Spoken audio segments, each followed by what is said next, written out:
What the Prime Minister now knows is that an absolutely core part of the Conservative Party in Parliament, on which his power entirely resides, wants him out. They've had enough. We've heard the mutterings from MPs for months and months and months. In the last leadership vote, and I think there may be another one, 144 of his own backbenchers said out. And what happened in the last period of drama is two cabinet ministers, two of the most independent-minded and important cabinet ministers. Sajid Javid, the Health Secretary, who has stood up to Boris Johnson before and has, I think, entirely legitimate hopes of becoming leader. And Rishi Sunak, the Chancellor, left the cabinet, said no more of this, and wrote stinging letters of resignation. That's been followed by a steady stream of further, lesser resignations, which goes on even as I speak. At some point, we have to conclude that enough is enough.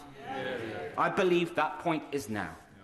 This seems to me a completely unsustainable position.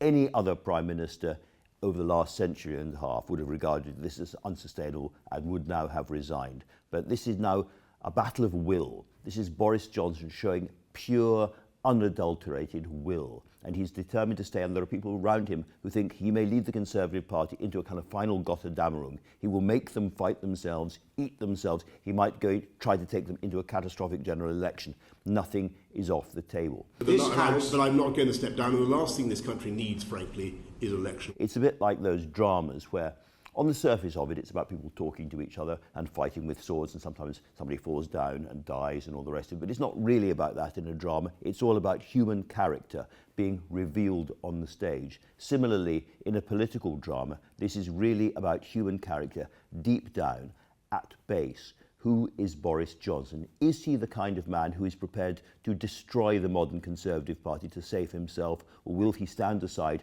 and try and help the healing process? We will know that over the next 24 hours, I suspect.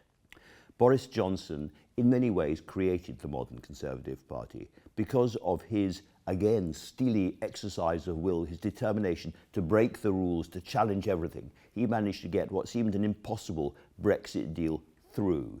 He cut the Gordian knot, as it were. And in doing that, and then fighting the subsequent general election, he reached out to parts of England in particular the Conservatives had never been able to reach before. Those red wall seats, those pro-Brexit working class voters worried about Jeremy Corbyn and patriotism came to Boris Johnson.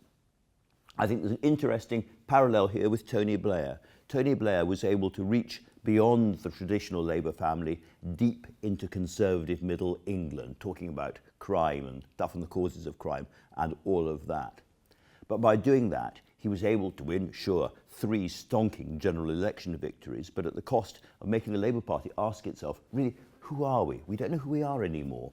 And Boris Johnson reaching into the red wall seats and bringing over a tranche of politicians and voters who frankly want higher public spending, want more infrastructure, and all of that has made the Conservative Party start to wonder who it is. So the modern Conservative Party is a coalition between the Conservative Party, if I can put it that way, and the Brexit English nationalist Boris Johnson Party. And what's happening in the House of Commons today is that coalition is fracturing, and the number of people who are real Boris Johnson fans is falling by the minute. We are seeing people who are absolutely the loyalist of the loyal backbench MPs turn away from him right now. And so, if he pushes this all the way, he could destroy the Conservative Party. He built the modern Conservative Party, and now he can destroy it. That is how high the stakes are. Isn't it the example, Mr. Speaker, but as the Prime Minister constantly tries to deflect from the issue, always tries to blame other people for mistakes, and that at least nothing left for him to do other than to take responsibility and resign.